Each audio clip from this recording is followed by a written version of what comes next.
Hey everybody, this is part of our full-length primetime podcast. You can check it out on Blog Talk Radio, iTunes, YouTube, plenty more. I hope you enjoy. And Brandon, it is time to now end the podcast. We started from the bottom, now we here talking about the defending national champions, the Clemson Tigers. And this one's easy. We got to start with offense in this one because there is one big loss that this team has, but not just that.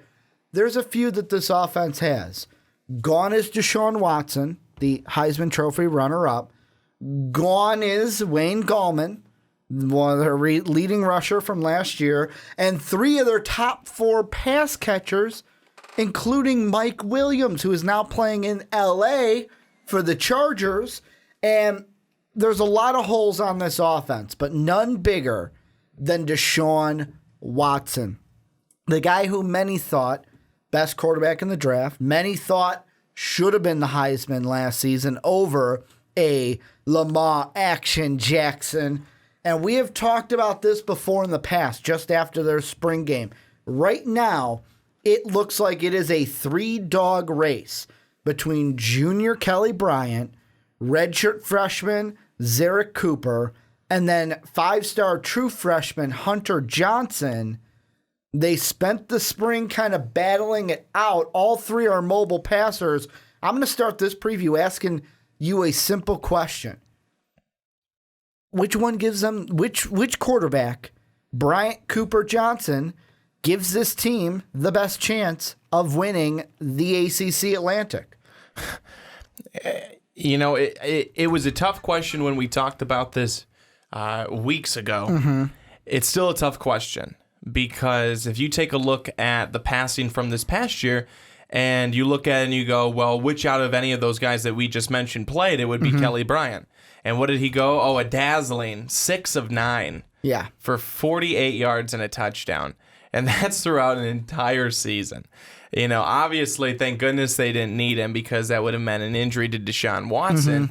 But again, I don't think that you can say with full confidence it's going to be one of those three guys. The one thing that they lack with all of them is the experience.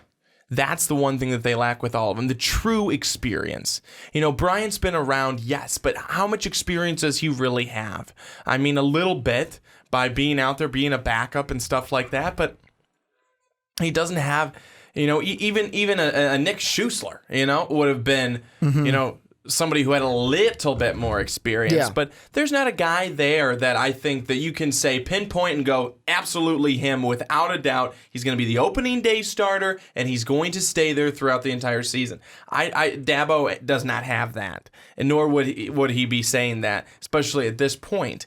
I think that there's probably going to be some sort of, I could see some sort of a quarterback committee. I could see that.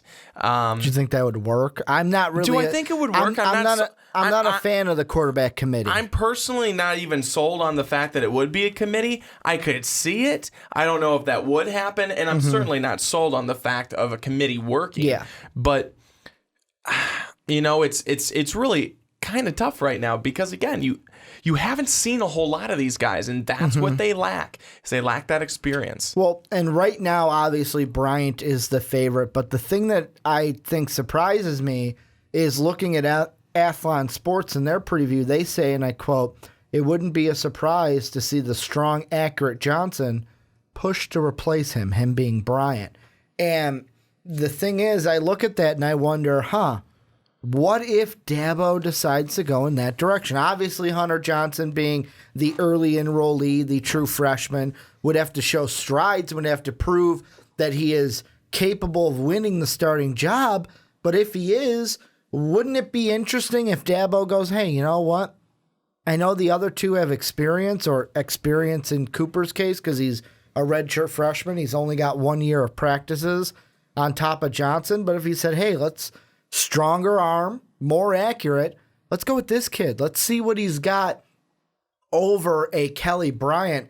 I think that would be interesting. And the reason why the quarterback position is what I wanted to focus on first is because this team, this Clemson team, defending national champions, they're not starting off easy. The first game they are. I mean, Kent State's a cupcake team for them, especially at home. However, their next two games, home against Auburn, at Louisville, those are two top opponents. And those two games, if you don't have your quarterback position solidified by them, Auburn will eat you up, and Louisville will probably beat you and be like, well, you ain't winning the Atlantic this year.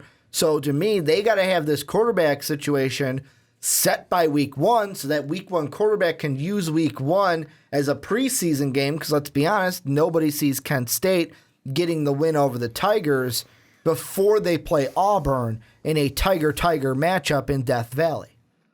You know, Ricky, the more and more that I look at where this Clemson team is right now, the more and more I go, man, they are going to miss these guys. It's not just Watson. It's not just Gallman. Williams. It's not just Williams. It's everybody. And that's on the offensive side. And that's just a couple of the guys on the offensive side. But those are the big three. And I think they're going to miss them a little bit more than they think or even hope. And because of that, I could see Clemson ended up number one overall when you look at overall record in the Atlantic. Louisville and Clemson both ended with the same conference record, but of course different overall records with Louisville 9-4 and Clemson at 14-1. And Clemson got the tiebreaker by beating Louisville. Yes. And then you have Florida State 5-3 in conference, 10-3 overall. I could see Clemson and Florida State switching spots for this next year. And just keeping Louisville right there in the middle? Possibly. Stuck in the middle with you. Possibly. I could see. There's no way in my mind that Clemson has another 14-1 season. I don't even know if they. I don't even know if they're able to escape the season with just one loss in the conference. And I say that, and I'm not trying to say that I don't have the confidence in any of the quarterbacks, but when you have a guy like Deshaun Watson, and then you lose a guy like Deshaun Watson, and you don't have a solid guy that's going to come up next and be the next guy, and you have this kind of, it's almost like, the barrel of monkeys. You go in, you pick one out, and you're just like, that'll work. You know what I mean? Yeah. And it's just, which one are you going for? That's kind of how it ends up being, I think, in this situation. And they all have probably very good things to bring to the table, but with the possible not knowing what that's going to be and how consistent they'll be and how they'll transition into that starting role if they're given it, I don't have that full confidence yet. Well, and to me, this season comes down to 4 games. 4 games will make or break this Clemson season. It is September 9th against Auburn, September 16th at Louisville. Then we've got the September 30th game at Virginia Tech, 3 of them all in the month of September. And then November 11th, home against Florida State. Those 4 games will make this season. And you notice how I'm throwing Virginia Tech in there, because they're a team we're going to get to next week.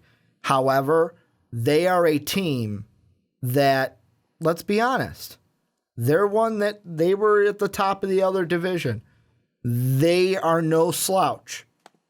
The rest of the teams, I'm sorry, Boston College, Wake Forest, Syracuse, Georgia Tech, NC State will be interesting. Upset alert there. But then the Citadel and South Carolina, I think that any of the quarterback that they put in can get wins in those games. Maybe not blowout fashion, but can get wins, at least 10-point victories in those games. It's those other 4, Auburn, Louisville, Virginia Tech, and Florida State, that it comes down to. And really, right now, because of the question, I'm just looking at quarterback. You can throw the running back, the wide receiver, all the offensive weapons that they have lost on top of it. Another guy we had not mentioned that they lost was on the defensive side. They lose Ben Boulware, who's really been their emotional leader on that defensive side. He's no longer there now. I think that all these losses, I see them 1-4 in those 4 games. I know that 2 of them are at home. I know that Florida State's at home. I know that Auburn's at home, but the only one that I see them winning is maybe Virginia Tech. Louisville and Florida State, I've got them ahead of Clemson coming into this season. Auburn, I've got Auburn coming into Clemson and getting the W because of how early it is in the season. I'm not solidified that either Bryant, Cooper, or Johnson can get their bearings in the spring and in that Kent State game to get ready to play Auburn week 2. I just don't see it. And the only thing that is going to help this team and all the offensive weapons that they lost is if this defense can do exactly what it did last year and become a top 10 scoring defense and yield only 18 points per game and 311 yards per game. If that defense can keep that up, then okay, that gives the offense a fighter's chance, a puncher's chance, as they would say in the boxing world. But if the defense can't do that and they give up a little bit of ground, this defense is going to be led by Christian Wilkins. I almost said Watkins, but Wilkins, who's going to be the main guy we hear about all season because he's going to be a top pick in the draft if he plays well. If this defense can't play like they have been, then the offense ain't going to have a chance to be able to overcome those top opponents that Clemson has on the schedule. Clemson was ranked number 12 last year in total offense. Mm-hmm. How far do they fall this year? You're saying at the end of, like, the ranking at the end of the season or the ranking at the beginning of the season? End of the season. Okay. Updated January 31st. Mm-hmm. 12. They were at 12 overall total offense. Mm-hmm. They scored 75 offensive touchdowns. I'm going to say this year I wouldn't be surprised if they fall out of the top 20. Maybe top 15 for sure, but maybe out of the top 20. I mean, I really need to be shown something by, maybe it's because I don't know anything about these quarterbacks coming in, and it's a big mystery. Maybe one of them surprises, maybe one doesn't, but right now I feel like Clemson is in a very different spot than it was last year. Last year it was, you know what, we just lost the championship game. Don't worry, we're bringing back a ton of talent. We're gonna come back, and we're gonna come back with a vengeance, and they did. They obviously won the national championship in a rematch against Alabama, but this year's completely different. A ton of losses across the board, and with most of them being on offense, that number might go down for how many points they score in a game. Like you said, top 12 in total offense. I wouldn't be surprised if they do fall out of the top 15 or even the top 20 by the end of next season. It's just going to be this defense will have to carry the team while the offense figures it out. I'm going to go ahead and say that I think at the end of the year that Clemson finishes third in the Atlantic. I'm with you, Brandon. Maybe you convinced me this podcast, but right now, if I had to say it, and we're sitting here June 15th before the season, I would go Louisville's my pick to win, Florida State second, one game behind because Louisville beat them and owns the tiebreaker, or even tied, but Louisville owns the tiebreaker. And then Clemson lost to both Louisville and Florida State and are in third. Because right now, I think those 4 games that I mentioned, Auburn, Louisville, Virginia Tech, and Florida State, I see 1-4. When I close my eyes, I visualize 1-4. That's what I visualize with this team. And I need to be shown something quarterback-wise, more importantly, to sway that. I think that, you're generous when you say that they could fall out of the top 20. I think. You think they're going to fall further?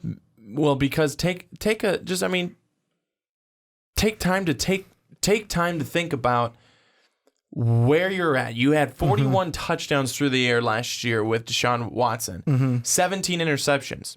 Kind of high in the interceptions. Mm-hmm. But he scored a lot. These guys, so it doesn't look as bad. Mm-hmm. These guys, I highly doubt are going to be anywhere near 41 touchdowns. Yep. How many interceptions are they throwing? Are they on the same page as their receivers? Exactly. I mean, how many turnovers, how many more turnovers is this team going to have this next year? I mean, if they're not winning the turnover, if they're losing the turnover battle in these games, they're really going to be in a tough spot, especially against the Louisvilles, against, the Florida States. The Virginia Techs, they'll make you pay. You know, I guess I just don't, and I'm with you. I'm not trying to say that these quarterbacks are some trash that's coming in here and they're just, well, you're all we got. It's not true because they have plenty of guys to pick from to make sure they have the one that they feel most comfortable with. But what if that guy comes in and he throws 15 interceptions and only has 18 touchdowns? Bad ratio. Not a good ratio at all. Watson made up for his 17 interceptions because he had 41 touchdowns through the air. So that's another thing that I look at with Clemson. This is a different Clemson team. And I think Clemson fans will tell you that. And they may be able to shed a little bit more light on the quarterback situation than we are down in the comment section. And, if there's one that you're saying, hey, as a Clemson fan, you would rather have one of them, love to see that. Because like you said, we're not sure. I don't know who I would pick. I don't know who I would pick. I don't know. How do you replace Gallman? I definitely see a running back by committee there. And then Williams too. Williams is gone. Leggett is gone. Those were two of the main guys. The pillars. One of the big guys in that championship game. Yep. So, I think that this is definitely going to be a different Clemson field team. It's not going to be the same Clemson team we've been seeing. Good thing for the offense, though. We've talked about offensive line each and every preview. They're going to be the one to anchor it down. They got 4 of the 5 starters returning. So, and just like Brandon said, I'm going to turn it on to you guys. Let us know. The big question for Clemson fans is, who would you want to start? Cooper, Bryant, Johnson? Let us know down below in the comment section. Also, let us know what you guys think of your team coming into this season. Because like I said, I'm not high on them. I'm more high on Louisville and Florida State coming into this season. But that's going to do it for our Atlantic preview for the ACC. If you're on YouTube, like I said, let us know down below what you think. If you're on Blog Talk Radio, iTunes, or Stitcher, thank you for sticking around for the entire preview. Go ahead, hit that like and subscribe button. You can follow us on Twitter at Most Valuable Pod. Also, check out patreon.com/Most Valuable Podcast in a way to support the channel more so than hitting that like and that subscribe button and that follow button on Blog Talk Radio. But I want to thank you guys for either watching on YouTube or listening to us on Blog Talk Radio, iTunes, or Stitcher. And as always, have a good day, everybody. Hey, everybody. Thanks so much for watching. I hope you enjoyed a lot of emotion. If you want more, click this video right over my left shoulder. You will certainly not regret it.